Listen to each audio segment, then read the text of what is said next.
پاکستان سمیت دنیا کا ہر وہ ملک جس کو اپنے آس پاس یا کسی بھی دور دراز ملک سے خطرہ لاحق ہو، اپنی دفاعی ضروریات کو مد نظر رکھتے ہوئے اسلحہ خریدنے کا فیصلہ کرتا ہے۔ اس فیصلے کے پیچھے صرف من پسند لڑاکا طیارے، جنگی جہاز، میزائل اور ٹینکس خریدنے کی خواہش نہیں ہوتی، بلکہ سب سے پہلے جیب کو دیکھنا پڑتا ہے، اور بعض اوقات جیب گرم ہونے کے باوجود بھی کچھ نہیں ہو پاتا۔ پاکستان جیسی سیکیورٹی اسٹیٹ، صلاحیت یا ٹیلنٹ، جیو اسٹریٹجک لوکیشن اور بہت کچھ ہونے کے باوجود سیاسی اور مالی مشکلات کے باعث اپنی شاپنگ لسٹ کو محدود ہی رکھتا ہے۔ دوسری طرف ایران جیسا ملک ڈالرز کے انبار ہونے کے باوجود امریکہ اور یورپ تو دور، روس اور چین جیسے ملکوں سے بھی دفاعی سودے نہیں کر پاتا۔ اسلحہ خریدنا اور بیچنا کسی بھی ملک کے لیے اتنا آسان نہیں ہوتا جتنا دکھائی دیتا ہے۔ اس ویڈیو میں ہم بات کریں گے Swedish think tank stock home international peace research institute یا سپری کی رپورٹ کے مطابق حکومت پاکستان نے سن 2016 سے 2020 کے دوران 5 مختلف ممالک سے 8 کے قریب اسلحہ یا ہتھیاروں کے بڑے نظام کی درآمد کے معاہدے کیے ہیں،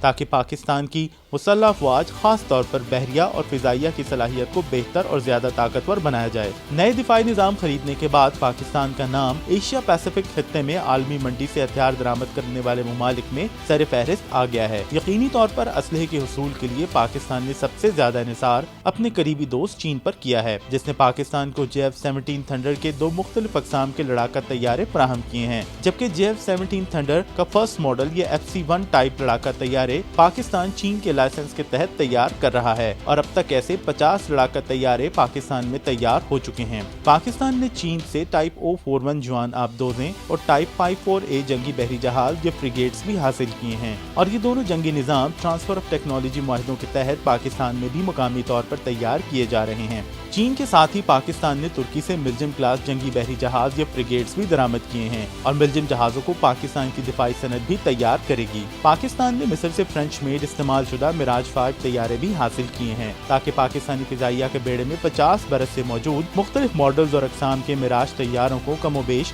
اگلے 10 سے 15 برس تک مزید کارآمد رکھا جا سکے۔ پاکستانی بری فوج کے لیے اٹلی سے AW139 اور روس سے Mi-35 ہیلی کاپٹرز بھی درآمد کیے جا رہے ہیں۔ ڈیفنس ایکسپرٹس کا یہ بھی ماننا ہے کہ پاکستان روس سے ایک ٹرانسپورٹ طیارہ بھی خریدے گا۔ پاکستان کی ایئر فورس روسی ساختہ ایلیوشن 78 ملٹی رول ٹینکر طیارے پہلے ہی استعمال کر رہی ہے۔ سپری کے مطابق پاکستان نے چین سے بحری جہاز تباہ کرنے والے 3 مختلف اقسام کے زمین سے فضا میں مار کرنے والے اور ٹینک شکن میزائل بھی درآمد کیے ہیں۔ 2018 میں پاکستان نے ترکی سے $1.5 ارب مالیت کے 30 T-129 لڑاکا ہیلی کاپٹرز منگوانے کا آرڈر دیا تھا، لیکن اس آرڈر میں امریکہ آڑے آ گیا۔ سپری کے ڈیٹا بیس کے مطابق اس عرصے کے دوران پاکستان نے بڑی مقدار میں چھوٹے ہتھیار بھی درآمد کیے ہیں، جن میں نیول گنز، بم، بارود، ٹینک اور بحری جہاز شکن اور زمین سے فضا میں مار کرنے والے میزائل بھی شامل ہیں۔ سپری کی رپورٹ میں کہا گیا ہے کہ 2016 سے 2020 کے دوران پاکستان سب سے زیادہ اسلحہ خریدنے والے ایشیا اور اوشیانیا کے ممالک میں شامل ہے،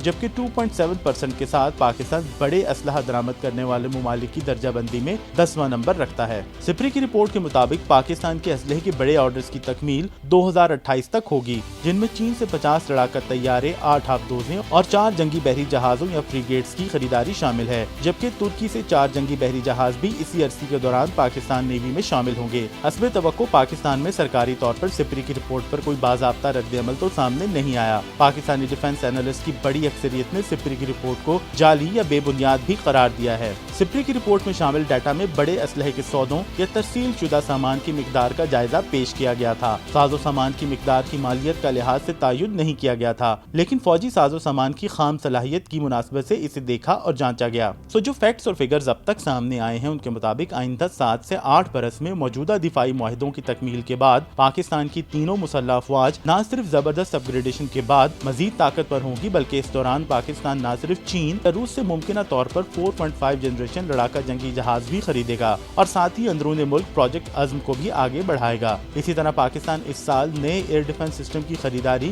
یا حصول کا بھی اعلان کر چکا ہے۔ پاکستان کی بری فوج بھی VT-4 ٹینکس اور خالد 1 ٹینکس کے حصول کے ساتھ ایک نئے انداز میں سامنے آئے گی، جبکہ ملجم کلاس، جناح کلاس فریگیٹس جدید ترین چینی آبدوزوں اور فریگیٹس کے ساتھ دشمن کو ٹکر دینے کے لیے پاکستان نیوی بھی ہمہ وقت تیار ہے۔